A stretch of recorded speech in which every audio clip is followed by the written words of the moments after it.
संस्कृत भाषा जो है हमारे विश्व की सबसे प्राचीनतम भाषा है। संस्कृत भाषा देव भाषा, गिरवान वाणी, शुद्ध भाषा। आपने सुना होगा श्लोक में, अभिवादनशीलस्य विदुरसेविना चत्वारि तस्य पुत्रस्य आयु विद्या यशो। अभिवादनशील, जिसका स्वभाव जो है अभिवादन करने, करना, नमस्कार करना। अभी आपने आके बोला ना गुड मॉर्निंग है, सुप्रभातम, सभी ने बोला है ना। तो अब जिसका स्वभाव जो है चुप रहने का है, अभिवादन का, विदुर से और बड़ों की सेवा करना। चत्वारि तस्य बंधन, उसके चारों बढ़ते हैं, आयु भी बढ़ती है, यश भी बढ़ता है और बल भी। ताकतवर भी बनते हो, नाम भी होता है और अपनी आयु को भी बढ़ाते हैं। कहते हैं ना 100 वर्षों तक जीने की इच्छा हो, तो जो है उसको संस्कृत, देखो संस्कृत भाषा, हमें संस्कृत का ही श्लोक बोला, तो संस्कृत भाषा जो है संस्कारों का बोध करती है ना। कहा गया है संस्कृति संस्कृत आश्रिता संस्कृतम एव भाति। जो हमारी संस्कृति वो किस पर आश्रित है? संस्कृत पर आश्रित। और जो संस्कृत है, शुद्ध है, वो ही भारत है ना। जननी जन्म भूमिश्च स्वर्गादपि गरीयसी।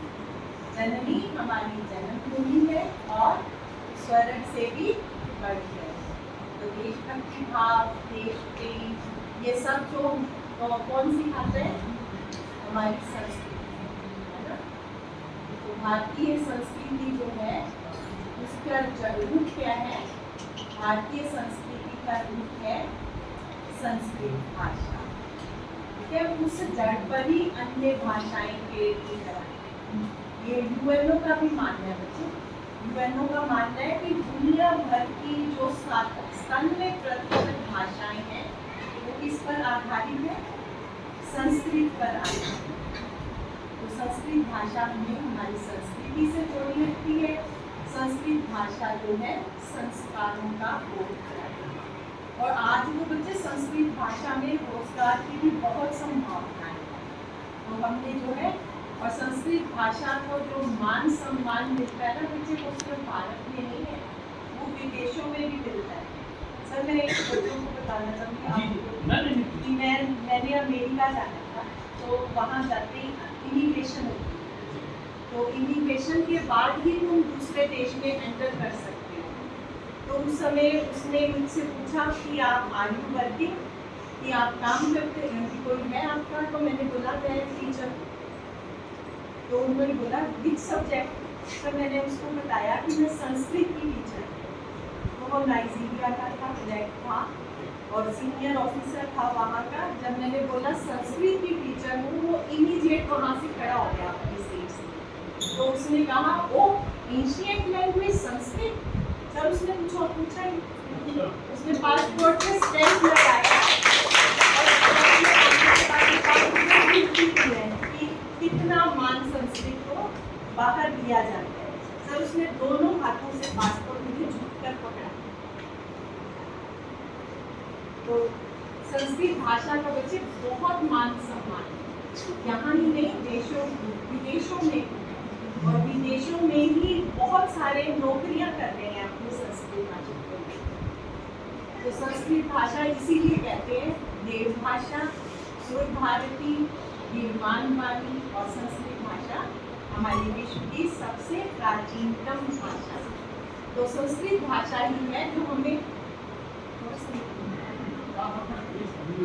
संस्कृत भाषा से हमें 5 प्रकार, वो आपने अपने लक्ष्य को पूरा करना है। बच्चों के लिए बताना चाह रही हूँ कि आपने अपने लक्ष्य को पूरा करना है, कुछ करना है आपने सबने, तो इन 5 प्रकारों का ध्यान रखें। ठीक है, सबसे पहले वेद हमें ज्ञान का अथाह भंडार है। वेदों का पढ़ना पढ़ाना सब आर्यों का परम धर्म है। आर्य मतलब किसको बोलते हैं बच्चे? जो श्रेष्ठ मनुष्य होते हैं, जो सारे अच्छा काम करते हैं। सर ने अभी कर्म योगी बताया, आर्य कर्म योगी होते हैं। कर्म योगी होते हैं, तो उसका आधार जो भी कर्म योगी होगा, कर्म योगी का आधार क्या होगा? सत्य। सत्य में चलने वाला होगा, आधार सत्य। लक्ष्य क्या होगा? सर्व कल्याण। और हमें क्या सिखाते हैं? कर्म योगी वो ही होता है जो क्या है? मनुभव, जिसमें मनुष्यता हो, इंसानियत हो। वेद भी हमें यही बताते हैं, ठीक है। और उसके बाद वपु, व से आता है वपु। वपु मीन्स शरीर। आपका शरीर, जब आप कर्म योगी कब बनोगे? जब शरीर स्वस्थ होगा। तो खान पान आहार का ध्यान रखना, अच्छा खाना, ठीक है। और स्वस्थ शरीर में ही स्वस्थ मस्तिष्क का निवास होता है, ठीक है ना। अच्छा खाओगे तो शरीर स्वस्थ होगा, तभी आप अच्छे विचार आएंगे, अच्छे विचार आएंगे तो आप अच्छे काम करोगे, ठीक है। उसके बाद है विद्या। विद्या आप अपने पाठ्यक्रम का पढ़ रहे हो, पाठ्यक्रम के बाद मैम गतिविधियों के अनुसार और भी बहुत कुछ आपको सिखाती हैं, उससे आपके व्यक्तित्व का विकास होता है। आप बच्चों, सबके व्यक्तित्व का विकास होता है, तो आपने सांसारिक जीवन में भी जो विद्या है उसको भी सीखना है और आत्म विद्या को भी सीखना है, ठीक है। ये हमारा जीवन क्या है, ये सब हमें कहाँ से मिलता है? शास्त्र ग्रंथों से। वो हमारे जो जितने भी ग्रंथ हैं, वेद हैं, उपनिषद हैं, रामायण है, महाभारत है, श्रीमद् भगवत गीता है, सब किस में लिखी हुई है? संस्कृत में। तो संस्कृत की महिमा और गौरव तो पता चलता है ना सबको। उसके बाद नेक्स्ट है विनम्रता। विनम्रता क्या है? विद्या ददाति विनयम, विनयात याति पात्रताम, पात्रत्वात् धनम आपनोति, धनाद धर्मः ततः सुखम। जो विद्या है, विद्या जब हम प्राप्त करते हैं तो वो विद्या हमें विनम्रता देती है, और विनम्र स्वभाव वाला ही अच्छी शिक्षा को ग्रहण कर सकता है। तो विनम्र होगा तो योग्यता होगी, योग्यता होगी तो धन भी कमा पाओगे, योग्यता से ही धन भी कमा सकते हो ना। फिर बच्चे आगे अपने लक्ष्य को पूरा तो तभी कर पाओगे ना। और फिर वो धन ही तुमने किस तरफ लगाना है, कैसे लगाना है, अच्छे कामों में लगाना है, तो उससे बड़ा सुख कोई नहीं। धनात् धर्मः ततः सुखः। तो जीवन जो है वो सुख के लिए है ना।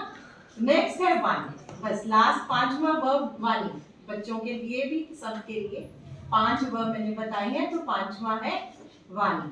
वाणी कैसी होनी चाहिए? वाग् भूषणम भूषणम कहा गया है। जो वाणी रूपी आभूषण है वो सबसे सुंदर आभूषण है। कहते हैं कयोरानी न भूषयन्ति पुरुषम, पुरुष को बाजूबंद गहने करने होते हैं ना, वो उतने शोभा नहीं देते। ना सजाए हुए बाल, ना स्नानम ना विलेपनम। क्या सबसे ज्यादा अलंकृत करता है मनुष्य को? एक वाणी। कैसी वाणी? या मीठी भी कैसी हो? जो संस्कृत हो। संस्कृत कहने का मतलब है शुद्ध हो, प्योर हो, जिसमें सत्य हो, है ना। या संस्कृता धार्यते क्षीयन्ते खलु भूषणानि। सारे जो आभूषण है वो नष्ट होने वाले हैं, लेकिन वाणी से जो निकलता है वो हमेशा रहता है। तो वाणी रूपी आभूषण सबसे उत्तम गहना है। तो हमें जो है यही कारण है कि जो संस्कृत भाषा है उसका गौरव जो है देशों में, देश में भी है और विदेश में भी। और हमने अपने अच्छे व्यक्तित्व को लेते हुए अपना नाम भी करना है, समाज का भी, विद्यालय का भी और राष्ट्र का भी। ठीक है बच्चे?